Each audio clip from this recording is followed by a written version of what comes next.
नमस्कार साथियों, मैं इस्लाम मोहम्मद भारती, प्रदेश प्रवक्ता अखिल भारतीय परिवार पार्टी आपके सम्मुख पुनः उपस्थित हुआ हूँ। एक महत्वपूर्ण विषय है मित्रों। आज हमारे प्रधानमंत्री जी श्री नरेंद्र दामोदर दास मोदी जी का जन्म दिवस है और बड़े ही शर्म की बात है कि देश का युवा प्रधानमंत्री के जन्म दिवस को बेरोजगारी दिवस के रूप में मना रहा है। अंतर्राष्ट्रीय बेरोजगारी दिवस, अंतर्राष्ट्रीय, सिर्फ भारत देश में ही नहीं, बाहर विदेशों में भी एनआरआई भी मना रहे हैं अंतर्राष्ट्रीय बेरोजगारी दिवस। बहुत ही शर्म की बात है। भाजपा के मित्रों को डूबकर मर जाना चाहिए। मुझे बहुत ही ग्लानि हो रही है, शर्म महसूस हो रही है आज के दिन कि उन युवाओं ने जिन्होंने मोदी जी को अपने सर पर बैठाया, उन युवाओं ने जिन्होंने मोदी जी से आशा की उम्मीद की, आशा की किरण जगाई। उनको लग रहा था कि मोदी जी उनके लिए 2 करोड़ नौकरियां। आप समझिए, एक व्यक्ति इतने बड़े पद पर होते हुए, इतने बड़े पद पर होते हुए और इतनी बड़ी बड़ी बातें, ऐसी बातें।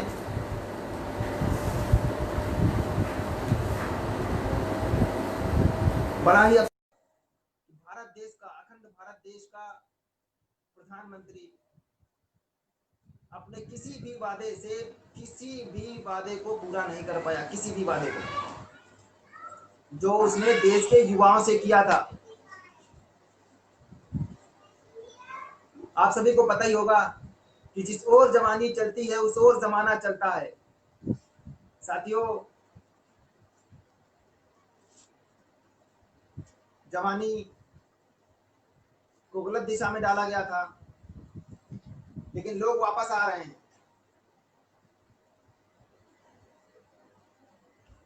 मोदी जी को याद रखना चाहिए कि उनको अंधभक्तों ने प्रधानमंत्री नहीं बनाया था, उनको हम युवाओं ने प्रधानमंत्री बनाया था। हमारी शक्ति को शायद वो पहचान नहीं पा रहे हैं। अगर हम किसी को अर्श पर बैठा सकते हैं, अगर हम युवा किसी को अर्श पर बैठा सकते हैं तो उसे खाक में भी मिला सकते हैं। इतनी क्षमता है हमें। याद रखना चाहिए भारतीय जनता पार्टी के मित्रों को और प्रधानमंत्री जी को।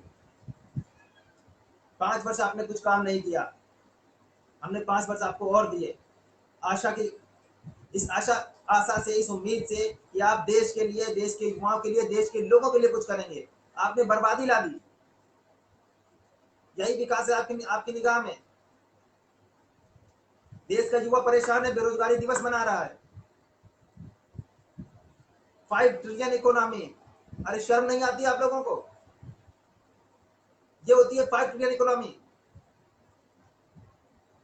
2.5 ट्रिलियन इकोनॉमी लगभग देश की चल रही थी, आपने उसको नीचे ला दिया, 1 से भी नीचे ला दिया। अभी इस तिमाही की जीडीपी -24% गई है दोस्तों, -24%। आप समझ रहे हैं इसका क्या इम्पैक्ट पड़ने वाला है भविष्य में? किसी अर्थशास्त्री से मिलिए, किसी सीए वाले से मिलिए, बताएगा आपको क्या होने वाला है। बात आपके घरों तक आ गई है। अब शांत नहीं बैठना, अब शांत नहीं बैठना। रोजगार के नाम पर आपने बोला 2 करोड़ नौकरियां हम हर वर्ष देंगे।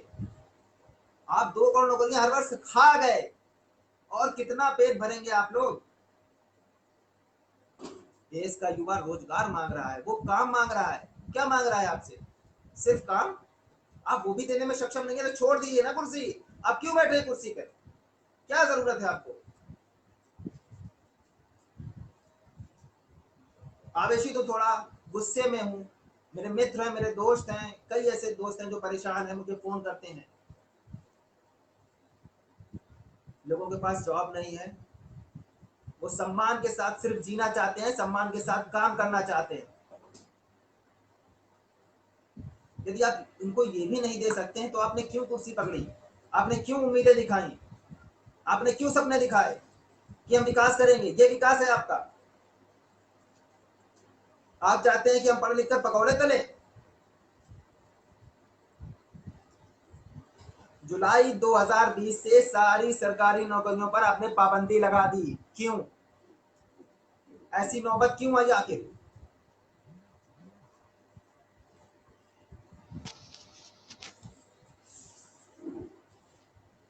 ये स्वीकार नहीं है। देश का युवा जाग गया है और मैं देश के अध्यापकों को शत शत नमन करता हूँ, उनका बहुत बहुत आभार व्यक्त करता हूँ कि उन्होंने इस मुहिम को आगे बढ़ाया। उन्होंने आह्वान किया, जो बड़े बड़े आईएएस पीसीएस की तैयारी कर रहे हैं लोग, उन्होंने आह्वान किया कि गलत हो रहा है, आप आगे आइए, और लोग आगे आ रहे हैं। सिविल सर्विसेज की तैयारी करने वाले लोग आगे आ रहे हैं। आप देखिए उन युवाओं को, समझदार लोग हैं, वो पढ़े लिखे लोग हैं, अंधभक्तों तरीके जाहिल नहीं है। और अंधभक्तों, तुम्हें तो शर्म आनी चाहिए, तुम कहाँ के रहोगे? 2024 में जब मोदी जी हार जाएंगे, भारतीय जनता पार्टी बुरी तरीके से हारेगी, तुम्हारा क्या होगा? चौकीदार भी नहीं बनाए जाओगे। अभी भी समय है, वापस आ जाओ, देश के लिए सोचो, लोगों के लिए ना सोचो। देश है तो तुम हो, देश नहीं तो तुम किस लिए? और देश भेजा जा रहा है। पहले एक कंपनी थी, ईस्ट इंडिया कंपनी, जो शासन करती थी। अभी कई घराने हैं जो देश पर शासन कर रहे हैं। भारतीय जनता पार्टी तक को कैप्चर कर लिया गया है। आंखें खोलो, देखो। मैं सभी बुद्धिजीवी वर्ग से विनम्र आग्रह करता हूं कि अगर आपको लग रहा है कुछ गलत हो रहा है तो उसके लिए आवाज उठाइए, आगे आइए, लीड करिए। और मैं युवाओं से आग्रह करता हूं कि क्यों राजनीति में क्यों नहीं आते हो? राजनीति में आप लोग, क्या समस्या है? 10,000 की नौकरी आपको ज्यादा प्यारी है या देश ज्यादा प्यारा है? हमारा डीएनए सुभाष चंद्र बोस वाला है। हमारे पूर्वज सुभाष चंद्र बोस हैं, हमारे पूर्वज आजाद भगत सिंह हैं, चंद्रशेखर हैं, अशफाक उल्लाह खान है। ये सब हमारे पूर्वज हैं। ये फैब्रिक है, हमें, ये भारत देश का फैब्रिक है। साथियों, अपने आप को पहचानो। भारत को यूं ही नहीं क्रांतिकारियों का देश कहा जाता है। ऐसे अमेरिका नहीं कहता कि भारत की आर्मी मैं देता हूं, पूरे देश पर शासन करेंगे, पूरी दुनिया पर शासन करेंगे। यहाँ देश के लिए लोग सब कुछ करने को तैयार हैं। और जो अंधभक्त बने घूम रहे हो, वो भी कहीं ना कहीं देशभक्त है, उनको डाइवर्ट कर दिया गया।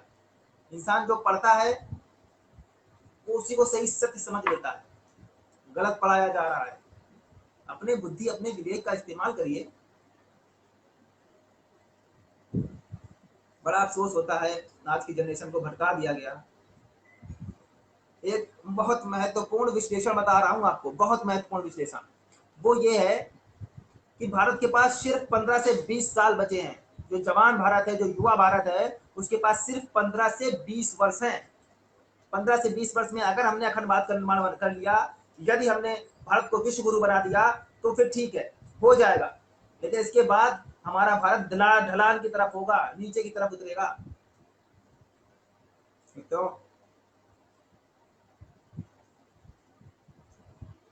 अपनी युवावस्था का देश के लिए सही इस्तेमाल करिए। और जो लोग कहते हैं कि राजनीति गलत है, खराब चीज है, वो राजनीति छोड़ दें। राजनीति बहुत अच्छी चीज है। आचार्य चाणक्य ने कहा था कि सभी को राजनीति करनी चाहिए। और राजनीति एकमात्र माध्यम है, एकमात्र माध्यम, जिससे आप समाज का सर्वांगीण विकास कर सकते हैं। दूसरा कोई माध्यम नहीं है। आप राजनीति में आने के बाद आपके पास शक्तियां होती हैं, आपके पास संसाधन होते हैं। फिर भी जो लोग रोजगार की तलाश में हैं, जिनको जिनको अवसर नहीं मिल पा रहा है, मैं अखिल भारतीय परिवार पार्टी का प्रदेश प्रवक्ता होने के नाते उनसे वादा करता हूं कि 2024 के बाद ये चुन चुन कर नौकरियां ले रहे हैं, हम छांट छांट कर आपको नौकरियां देंगे, छांट छांट कर। बहुत देश में बहुत डेप्थ है, बहुत जॉब है हमारे यहाँ, लोगों को दिख नहीं रहा है या लोग चाह नहीं रहे। राजनीतिक इच्छा शक्ति कमी है मित्रों। भारत जैसा देश, विशाल आबादी और लोग जो देश से प्रेम करते हो, यहाँ ऐसा नहीं है जो देश से प्रेम करने वाले लोग नहीं हो। आज भी एक पूर्ववर्ती प्रधानमंत्री हमारे, मेरे, मैं उनको बहुत मानता हूँ, मेरे आइडियल प्रधानमंत्री में जो मेरे सबसे आइडियल हैं, वो श्री लाल बहादुर शास्त्री जी। मैं उनको बहुत पढ़ा हूँ, मुझे बहुत ही ज्यादा मतलब उनसे श्रद्धा है उनके लिए। उन्होंने एक आह्वान कर दिया देश में कि हम एक रोटी खाएंगे, घुटने पे नहीं आएंगे। और देखिए देश ने उनका सम्मान रखा, उनकी लाज रखी। और आज भी अगर मोदी जी ये बोल देते हैं कि अपने घरों से दिए जलाइए, चिराग जलाइए, ताली बजाइए, थाली बजाइए, तो जनता उनके पक्ष में खड़ी हो जाती है। ये उनकी पद की गरिमा, ये उनकी गरिमा नहीं, उनके पद की गरिमा है। दोस्त, लोग प्रधानमंत्री पद का सम्मान करते हैं क्योंकि वो देश का सबसे महत्वपूर्ण पद है, और आपने उसका मजाक बना के रख दिया। देश का युवा इतना बेकार नहीं है मोदी जी, जो सिर्फ पकौड़े तले, सिर्फ आपकी बातों में बहकर है। सभी को पता है कि आपने काफी हद तक मीडिया को पोलराइज किया हुआ है, उसको एड दे रहे हैं। भारतीय जनता पार्टी बहुत पैसा दे रही है, अच्छी बात है, दुनिया की सबसे बड़ी पार्टी है, पैसा दे रही है पैसा। कितना पैसा दे पाएंगे दोस्तों? सोशल मीडिया के माध्यम से अपनी आवाज उठाइए। सोशल मीडिया एक ऐसी ताकत है, इतनी बड़ी ताकत है कि आप उसका अंदाजा नहीं लगा सकते। सोशल मीडिया पर लोगों को सबको नहीं खरीदा जा सकता है, ज्यादा से ज्यादा 10, 2 से 3% और बहुत ज्यादा पैसा लगेगा तो 5% लोगों को खरीदा जा सकता है। 95% लोग खरीदे नहीं जा सकते, बिकाऊ नहीं है। इसलिए यहाँ यहाँ आवाज उठाइए अपनी। कहाँ कहाँ खरीदे जाएंगे, कहाँ कहाँ पैसा देंगे, इतना कितना पैसा है? और पता है ये जो पैसा है, ये पैसा यहीं लगाया जा रहा है। 21 लाख करोड़ रुपए का पैकेज दिया गया युवाओं को, किसानों को।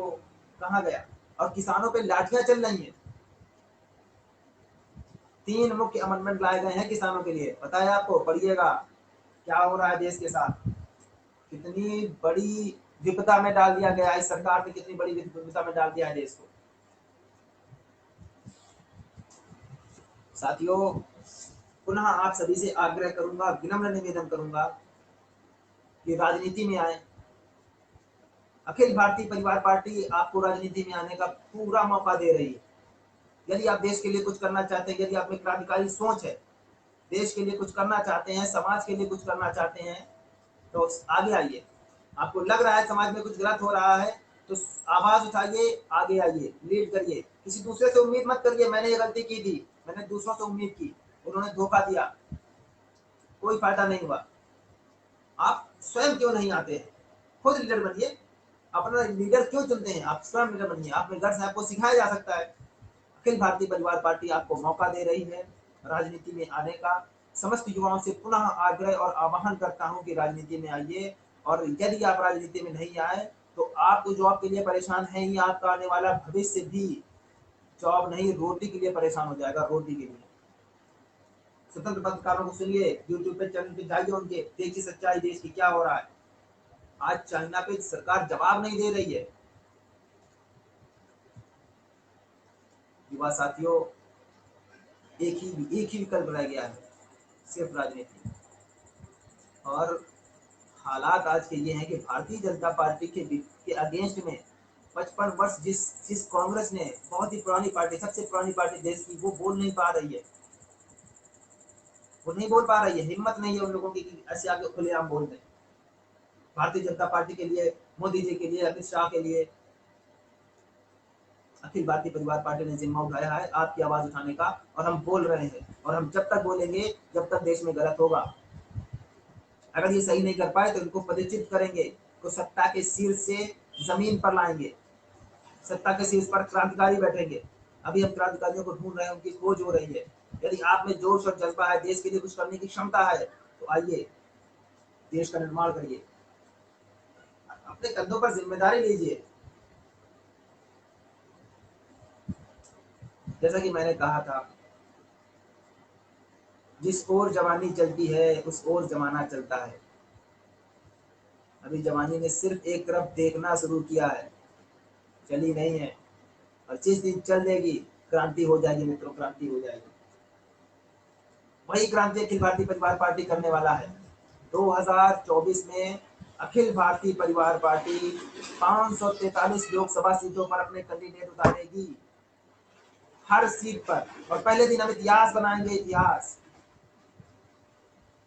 एक नई पार्टी आकर देश की हर लोकसभा सीट पर चुनाव लड़ती है और जीतती है। क्लीन स्वीप करेंगे, क्लीन स्वीप। ये आपकी जरूरत है अखिल भारतीय परिवार पार्टी, आप इस चीज को याद रखिएगा।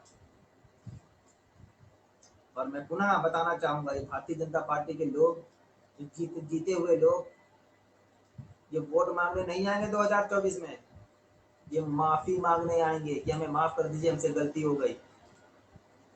क्योंकि देश की जनता जब क्रुद्ध होती है तो बड़े बड़े घमंडी शासकों को जमीन पर लाकर पटक देती है। और आपने बहुत बड़ी गलती कर दी है। आपने किसानों के साथ अत्याचार किया, आपने महिलाओं के साथ अत्याचार किया, आपने युवाओं के साथ धोखा किया, देश के हर वर्ग के साथ छल कपट, हर वर्ग के साथ। भारतीय जनता पार्टी के मित्र, आप पता करिए, भारतीय जनता पार्टी के लोग परेशान हैं उनकी कार्यप्रणाली से। उनको कहीं ना कहीं पता है कि भारतीय जनता पार्टी को भी कैप्चर कर लिया गया है, कारपोरेटर्स ने खरीद लिया है, बिक गई है भारतीय जनता पार्टी। और जिसने जिसने बिकने से इनकार कर दिया उसकी हत्या हो गई। इतिहास उठाकर देखिए भारत का, अपने विशाल देश का इतिहास उठाइए। हमारे पूर्व प्रधानमंत्री श्री लाल बहादुर शास्त्री जी ने इनकार कर दिया, नहीं बिकाऊ नहीं है, आपके कहने पर नहीं चलेंगे, हत्या कर दी गई। प्रधानमंत्री पद पर रहते हुए हत्या कर दी गई, बहुत ही शर्मनाक बात है। और अखिल भारतीय परिवार पार्टी आपसे वादा करती है कि हम उनके पूर्वजों को इंसाफ जरूर दिलाएंगे। और आज जो उन महान क्रांतिकारी और महान नेता और देश के बहुत ही बेहतरीन प्रधानमंत्री का परिवार जो इस समय है, परेशान है, उसको उसका हक दिया जाएगा। आज क्रांतिकारियों के परिवारों को कोई पूछ नहीं रहा है दोस्तों। आप कहते हैं कि क्रांतिकारियों की पार्टी है, कुछ तो झोल है, कुछ तो गड़बड़ है। राजीव गांधी जी ने इनकार कर दिया, हत्या हो गई। इंदिरा गांधी जी ने इनकार कर दिया, हत्या हो गई। अगर मोदी जी इनकार कर देते, आप बेहतर जानने वाले हैं क्या होता। लेकिन कम से कम घुटने पे तो नहीं बैठना चाहिए था। अटल जी ने भी इनकार किया, नहीं गुलामी नहीं सहन की। किस बात का डर है, क्या लेकर आए थे? तो आप तो कहते भी हैं कि झोला उठाकर चले जाएंगे, कैलासा भी बन रहा है सुना है। यदि युवाओं के लिए कर पा रहे हैं तो करिए, यदि नहीं कर पा रहे हैं तो छोड़ दीजिए। युवा खुद ही सक्षम है, हम खुद ही अपने लिए, अपने मित्रों के लिए सब कुछ कर लेंगे।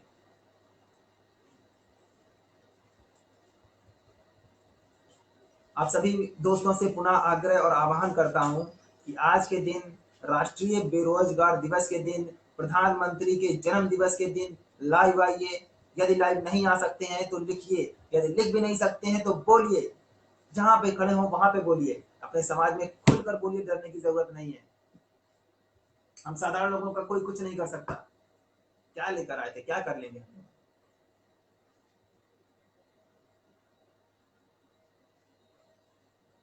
क्रांतिकारी हैं, सभी को याद रखना चाहिए। आप भी क्रांतिकारी हैं, हम भी क्रांतिकारी हैं, और हम सभी क्रांतिकारी हैं। अखिल भारतीय परिवार पार्टी में जितने भी लीडर्स हैं, जितने भी नेता हैं, वो सभी क्रांतिकारी हैं और क्रांतिकारी विचारधारा के। आइए www.abpp.in पर जाइए, विचारधारा समझिए, अप्लाई करिए। और मैं सबसे महत्वपूर्ण बात बता देना चाहता हूं कि भारत के इतिहास में पहली ऐसी पार्टी बनी है जिसने एक प्रोसेस बनाया है, एक तरीका बनाया है, प्रोसेस बनाया है राजनीति में आने का। आपको बड़ा आश्चर्य होगा। क्रांतिकारियों को चुनना कोई इतना आसान काम नहीं है दोस्तों, समय देना पड़ता है, समझना पड़ता है, सोचना पड़ता है। क्योंकि ये बेरोजगारी दिवस के रूप में मनाया जा रहा है आज का दिन, इसलिए मैं बात को ज्यादा नहीं खींचूंगा। बात बहुत सारी है, संसद में कुछ ऐसे बिल पास हुए हैं जिनको नापास नहीं होना चाहिए था। देश की जनता के लिए बहुत ही खतरनाक बिल है, लेकिन पास हो चुके हैं। और मीडिया आपको नहीं बता रहा है, मीडिया पता है क्या चला रहा है, आप सभी देख रहे हैं। देखिए, आपको बिजी रखा जा रहा है, व्यस्त रखा जा रहा है नई नई चीजों में, सच नहीं दिखाया जा रहा है। बहुत ही जल्द कुछ ऐसी चीजों पर लाइव आऊंगा, आपको बताऊंगा, सच्चाई बताऊंगा इस सरकार की कि क्या कर रही है ये भारत सरकार, ये मोदी सरकार देश के लोगों के साथ कितना बड़ा धोखा, किसानों के साथ, युवाओं के साथ, सैनिकों के साथ, पुलिस वालों के साथ, देश के हर वर्ग के साथ कितना बड़ा धोखा और गद्दारी की जा रही है।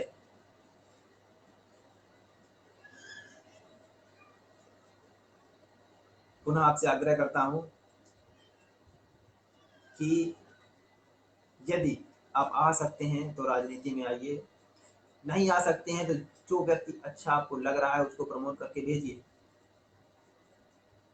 और उनका सम्मान करिए, उनका सपोर्ट करिए।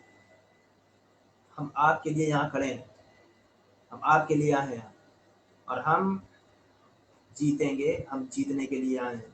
मैं पुनः बता देना चाहता हूँ कि हम राजनीति में सिर्फ एक ही मकसद से आए हैं कि हमें जीतना है, इसके लिए कुछ भी करना पड़े। मेरे शब्दों को याद रखिएगा। इसी के साथ आज की अपनी बात को यहीं समाप्त करता हूँ। पुनः आपसे आग्रह करता हूँ कि राजनीति करिए, राजनीति सुधारिए, समाज सुधारिए और राजनीति में आकर सुधारिए। दूसरा कोई विकल्प, कोई माध्यम नहीं है। आप सभी अपना ख्याल रखिए। जय हिंद, जय भारत।